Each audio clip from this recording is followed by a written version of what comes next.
Okay, now we will discuss about the treatment strategies in physiotherapy. जैसा कि मैंने पहले बताया कि दो तरह से ट्रीटमेंट फिजियोथेरेपी में किए जाते हैं, by manual means and by modalities. Manual means treatment by hands, modalities treatment with the help of machinery. So इसमें 5 बेसिक हमारे पास टेक्निक्स आती हैं। सबसे पहले आती है massage technique. Any treatment which is done with the help of your fingers, thumb or palm of the hand to induce relaxation, to improve circulation and to ease the pain of a person is known as massage technique. Number 2 पे आता है mobilisation. Mobilisation हमारे spinal level पे की जाती है, जहां पे किसी फेसिक जॉइंट की ब्लॉकिंग है, कोई स्टिफनेस है टिश्यूज की या कोई स्टेगनेंट है टिश्यू, तो उनकी मोबिलिटी को, फ्लेक्सिबिलिटी को वापस लाने के लिए मोबिलाइजेशन टेक्निक्स अप्लाई की जाती हैं। नंबर 3 पे आता है मैनिपुलेशन। मैनिपुलेशन में high thrust, high velocity, high jerk के साथ आप एक लोकलाइज्ड एरिया को प्रेशर देते हो to increase the range of that area. लेकिन manipulation should be applied with very care because it required very experience and skills to be applied. Number 4 पे आता है हमारे पास स्ट्रेचिंग्स। स्ट्रेचिंग्स इसलिए की जाती हैं ताकि हमारे जो मसल की लेंथ है वो मेंटेन रहे, मसल में कोई स्टिफनेस ना हो, उसकी सर्कुलेशन इंप्रूव होती रहे। खासकर जब सारा दिन की एक्टिविटीज के बाद टांगों में बहुत थकन महसूस होती है या नेक में थकन महसूस होती है, तो नेक की या लेग्स की स्ट्रेचिंग्स करने से आप काफी हद तक रिलैक्स हो सकते हो। ये सारी हम स्ट्रेचिंग टेक्निक्स इंशाल्लाह नेक्स्ट वीडियोस में मैं प्रैक्टिकल डेमोन्स्ट्रेशन के साथ एक्सप्लेन करूंगी।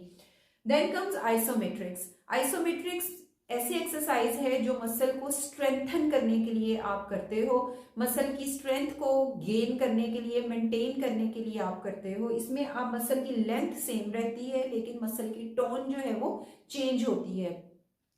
Then comes modalities. मोडेलिटीज में हमारे पास बहुत सी वैरायटीज आती हैं फिजियोथेरेपी में, लेकिन अभी हम 4 बेसिक मोडेलिटीज की बात करेंगे। सबसे पहले आता है TENS, that stands for transcutaneous electrical nerve stimulator. ये एक ऐसी मशीन है, पोर्टेबल मशीन है, जिसमें आपको 4 इलेक्ट्रोड्स मिलते हैं। वो इलेक्ट्रोड्स आप बॉक्स या क्रॉस पैटर्न में पेशेंट के पेनफुल एरिया पे लगाते हो पेन को मैनेज करने के लिए। टेंस का ये फायदा है कि आपको पेन किलर खाने की जरूरत नहीं पड़ती। इस मशीन को लगाने से ही आपकी दर्द में काफी हद तक कमी आ जाती है। नंबर 2 पे आती है डायाथर्मी। जहां पे आपको डीप हीटिंग इफेक्ट चाहिए, डीप हीटिंग टिश्यूज इफेक्ट चाहिए, वहां पे आप डायाथर्मी को यूज करते हो। लेकिन डायाथर्मी की कॉन्ट्राइंडिकेशन ये है कि जहां पे कोई मेटल इम्प्लांट डला हुआ है या कोई मेटल की ज्वेलरी है, वॉलेट है या ग्लासेस हैं किसी पेशेंट की, तो वो उतारनी बहुत जरूरी है, नहीं तो शॉर्ट सर्किटिंग की वजह से पेशेंट को करंट लग सकता है। तो मेटल की सारी एसेसरीज जब रिमूव कर दें उसके बाद आप डायाथर्मी के इलेक्ट्रोड्स पेशेंट पे आराम से अप्लाई कर सकते हैं और पेशेंट को रिलैक्सेशन मोड में, रिलैक्सेशन फेज में लेके जा सकते हैं। नंबर 3 पे आता है थेरेप्यूटिक अल्ट्रासाउंड। इसमें आपके पास एक मेटल का प्रॉब होता है और साथ में थेरेप्यूटिक अल्ट्रासाउंड का यूनिट होता है।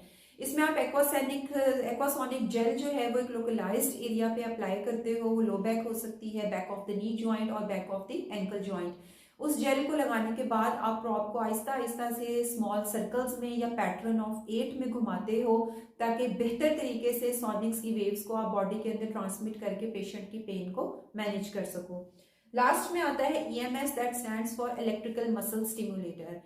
पालसी या पैरालिसिस के जो पेशेंट्स, लकवा बहुत आम है जिसको फेशियल पालसी या बेल्स पालसी भी कहते हैं, तो ऐसे पेशेंट्स जिनके अंदर मसल अपना काम करना छोड़ चुका होता है, तो उन मसल्स को रीएक्टिवेट करने के लिए, वापस अपने एक्शन में लाने के लिए आप EMS का इस्तेमाल करते हो।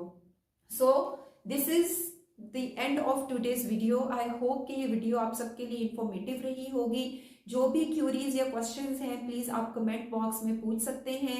आई request you all to like and subscribe this channel. इंशाल्लाह अपनी अपकमिंग वीडियोस में मैं मजीद प्रॉब्लम्स और उनके सॉल्यूशंस के साथ आपके पास आऊंगी। Thank you so much. Allah Hafiz.